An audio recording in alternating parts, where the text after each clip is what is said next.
Hey everyone, Scott here from Script Pro. Today I've got a structure hack for you that might help break your story. So let's go.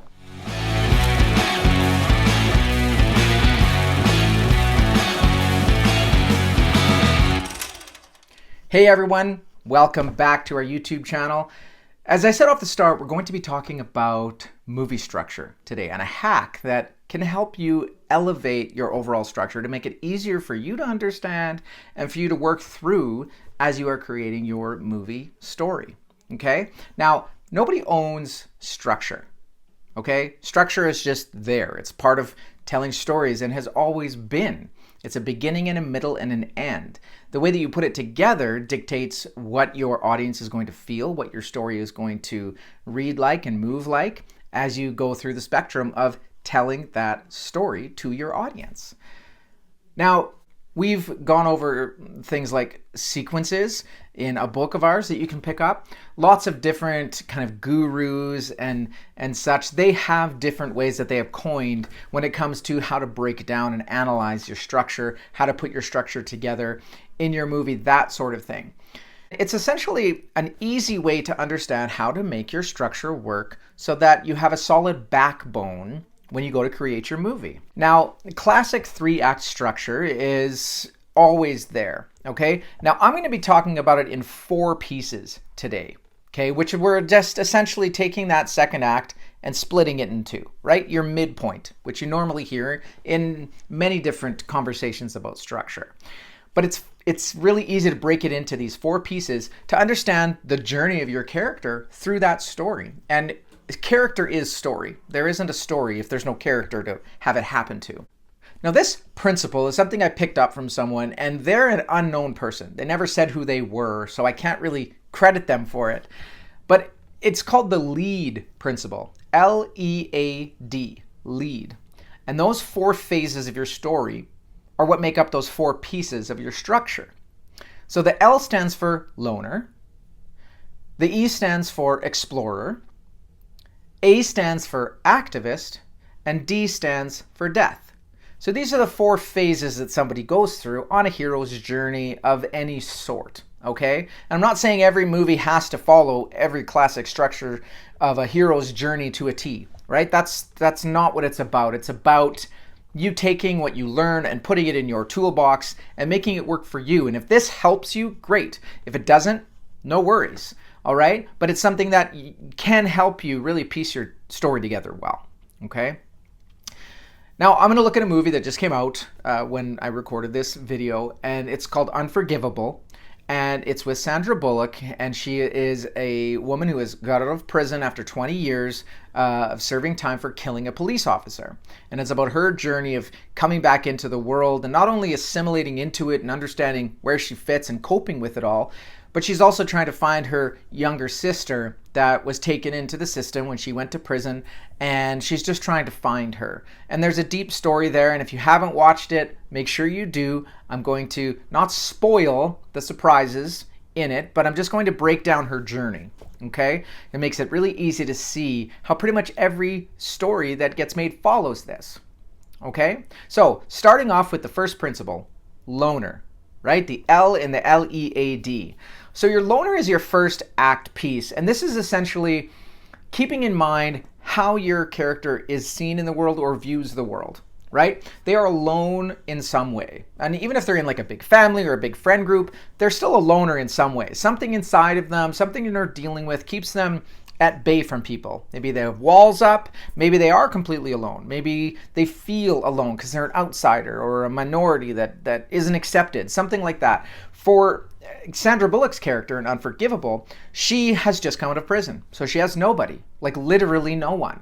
Okay, so it's a perfect example. She's coming out alone and she's dealing with that. How do I function alone? How do I move on? How do I keep myself away from people? How do I keep those walls up? How do I try to protect myself, keep my head down, and achieve my goals? So the first act is essentially her trying to fit in, trying to find ways to function in society, even though she's branded a cop killer and always will be. And that's a big theme over this, right? Is the labels that are put on us and how, depending on that label, we just can't shake it.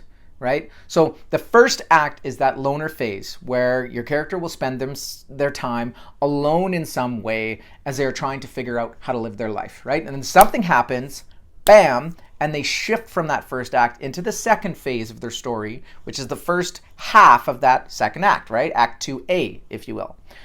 That's the explorer phase. That's the E in the LEAD principle. Now, in your explorer phase, your character is going to explore that new world, right? Something's happened that shifted their direction.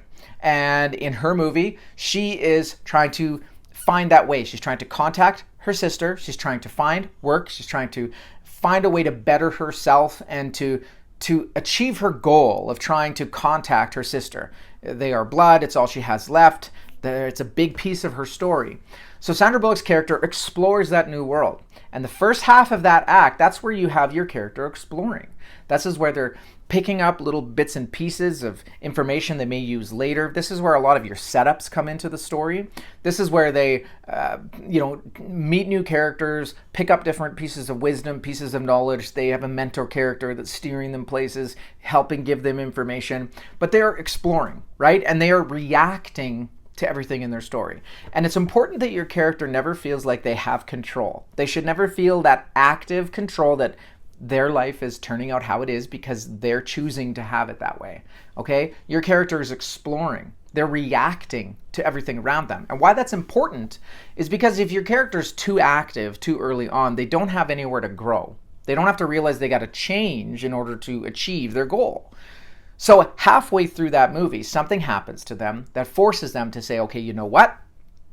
The only way I can win my story, I have to be active. I have to be the one who grabs the reins of this horse and steers it forward, okay? That's that midpoint bump where something happens that pushes them into that Act 2B, into that E, that explorer phase of that LEAD principle, okay? And this is where they force themselves to be active, right? So they become that activist character.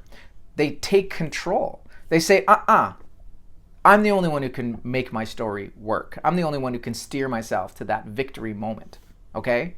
So they grab the reins of the story, they become active. So in Unforgivable, this is where she puts her foot down and says, enough is enough. I'm going to try to contact my sister directly. I can't do it in this system. I need to get a meeting. I need to sit down with someone. I need to steer this. I can't let all of this gossip. I can't let people keep branding me as this cop killer. I need to find a way to move on. I need to actually own this and realize it's not going to change. So there's a lot of things happening there, but she's becoming active. Okay? She's saying, enough is enough. I can't react to everything. She beats the hell out of this beautiful room that she's building in this construction job. And that's the moment where she just realizes, life sucks like this and she can't get out of it. And she becomes that active force. So she's barreling forward. She's making decisions. She's contacting this person. She's meeting with this person. She is saying enough is enough. She's going forward because she can't let the world steer her anymore. So it's a big portion of your screenplay, and any screenplay has that.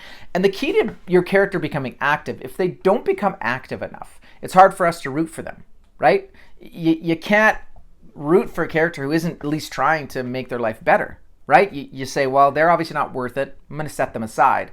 If they are trying hard to be active and controlled in their world, we're going to want to see them achieve that, right? So that's why it's important that at the very latest, halfway through your character becomes active. It's going to help your structure create a pace and a momentum that keeps going forward. Okay? So this leads us into the final act, right? The D in the lead principle. D stands for death. And the way I was taught it is it doesn't necessarily mean that someone dies, right? Someone can die. Lead character dies, supporting character dies, someone dies. There's death of some sort. But it's also meaning they put something to death. Something in their life, their flaw, they overcome their flaw, they take what's holding them in that position and they say, you know what, enough. I'm going to put that away. I'm no longer going to let that steer my life. I'm no longer going to let that hold me back. Whether it's a certain ideal or a chip on your shoulder or baggage you can't drop.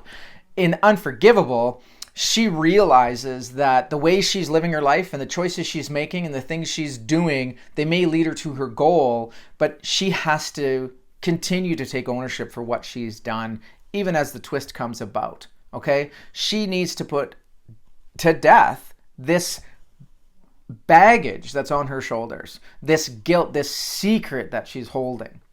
And there's a beautiful moment in the script where it all comes together for us in a way that's not on the nose. It's not feeding us exposition. It's emotion and feeling. If you haven't watched it, watch it. It's a great example of showing and not telling based on those characters in those moments.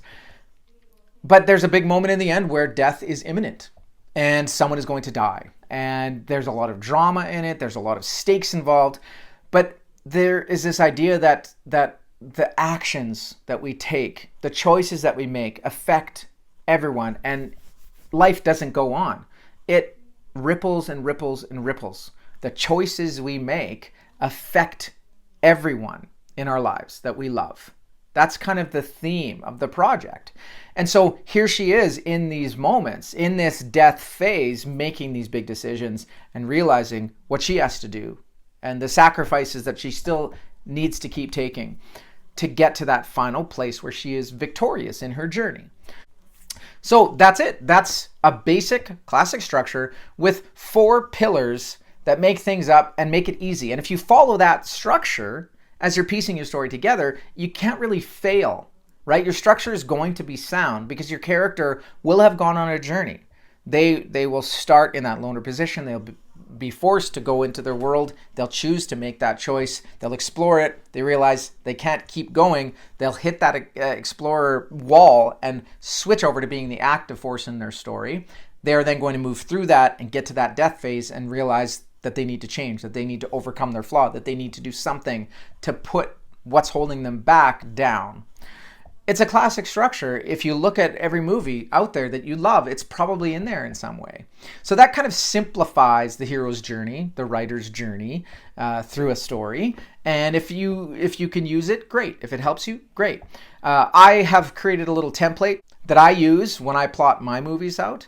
If you want it, you can email me anytime, scott@scriptreaderpro.com. Ask for that template. I'll be happy to send it off to you.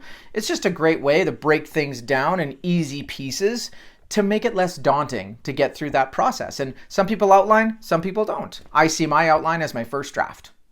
I don't see it as an outline. There's my movie right there without my dialogue. It's all there. So everyone's got a different process. I'm happy to share mine with you. And if you like what we did today, please subscribe. Okay, we have lots of great videos here. We have more coming. Check out our website, scriptreaderpro.com, for any of your screenwriting needs. We have everything you could ever want, and feel free to watch more of our videos here that we have online. Okay, so I'm happy to be here for you. We want to help you get better with every page, so keep doing that, and until next time, write hard.